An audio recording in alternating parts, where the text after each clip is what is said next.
Director general of civil aviation यानी कि DGCA ने संकट से घिरी भारतीय एयरलाइंस इंडिगो के मामले में बड़ा कदम उठाया है। विमान नियामक ने 4 फ्लाइट ऑपरेशन इंस्पेक्टरों को निलंबित कर दिया है, जिनके ऊपर इंडिगो की सुरक्षा और ऑपरेशनल नियमों की मॉनिटरिंग में लापरवाही के आरोप थे। ये अधिकारी एयरलाइन के संचालन, पायलट प्रशिक्षण, सेफ्टी अनुपालन और नियमों की किए जाने वाला निरीक्षण सुनिश्चित करने के लिए जिम्मेदार थे। लेकिन बड़ी संख्या में उड़ानों को रद्द होने और यात्रियों की परेशानी जारी रहने के बीच डीजीसीए ने पाया कि इनके कर्तव्य निर्वहन में गंभीर कमियां रही। इस कार्रवाई के साथ ही डीजीसीए ने गुरुग्राम में 2 टीमें स्थायी रूप से तैनात कर दी हैं, जो इंडिगो की पायलटों, क्रू शेड्यूल, उड़ान संचालन और रिफंड प्रक्रियाओं पर रोजाना रिपोर्ट तैयार करेंगी। नियामक का कहना है कि ये कदम पिछले हफ्तों से जारी इंडिगो के ऑपरेशनल संकट और हजारों उड़ानों के रद्द होने के कारण उठाया गया है, जिससे यात्रियों को भारी असुविधा का सामना करना पड़ रहा है और जवाबदेही तय करने की आवश्यकता पड़ी है।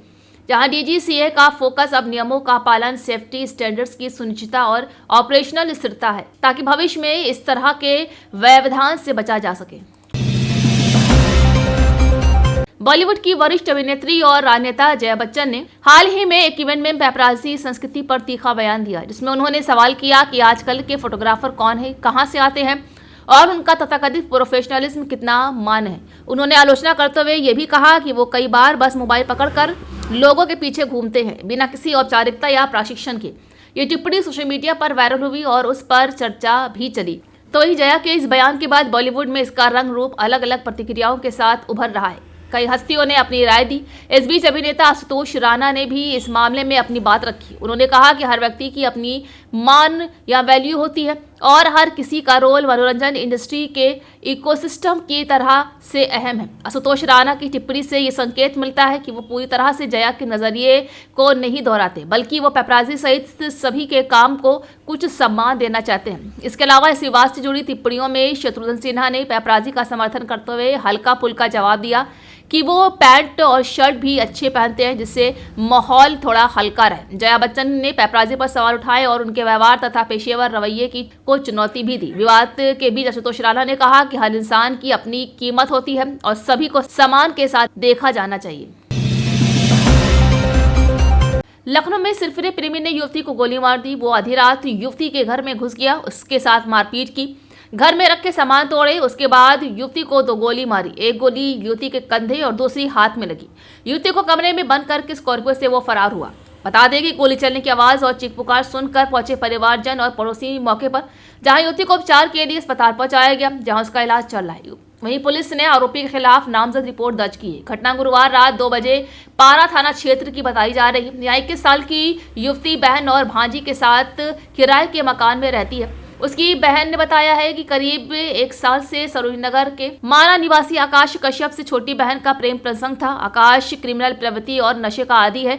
इस वजह से छोटी बहन उससे पीछा छुड़वाना चाहती थी। आकाश उसे लगातार परेशान कर रहा था और गुरुवार रात में घर में घुसकर गोली मारकर फरार हो गया। स्मार्ट मीटर के विरोध में भारतीय किसान यूनियन महापंचायत कर रहा है। इसके लिए लखनऊ के बख्शी का तालाब में हजारों किसान जुट रहे हैं। भाजपा के राष्ट्रीय प्रवक्ता राकेश टिकैत भी आएंगे। इसमें वो किसानों के साथ चर्चा करेंगे। बता दें कि यूनियन का मानना है कि सरकार पूंजीपतियों के हित में काम कर रही है। उसकी नीतियां किसान विरोधी हैं। वही बीकेटी में रामलीला मैदान में महापंचायत की जा रही। महापंचायत के पास ही भंडारा लगाया गया। इसमें महापंचायत में शामिल होने वाले किसानों के लिए पूरी सब्जी पकाई जा रही। करीब 1 दर्जन से ज्यादा किसान इस काम में लगे हुए हैं।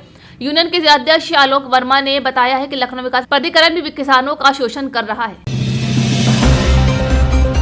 लोकसभा में नेता प्रतिपक्ष और कांग्रेस सांसद राहुल गांधी ने कहा है कि दिल्ली का और बड़े शहरों का जो प्रदूषण है उस पर मैंने बात की है। ये एक ऐसा विषय है जिसमें सभी पार्टियां सहमत हो सकती हैं कि हमारा भविष्य, हमारे बच्चों का नुकसान हो रहा है, लोगों को कैंसर हो रहा है, बीमारियां हो रही हैं। मैंने सदन में सुझाव दिया है कि हमें सदन में प्रदूषण के मुद्दे पर चर्चा करनी चाहिए। आज जानते हैं उन्होंने आगे और क्या कहा। दिल्ली का और मेजर सिटीज की पोल्यूशन की बात की मैंने, और ये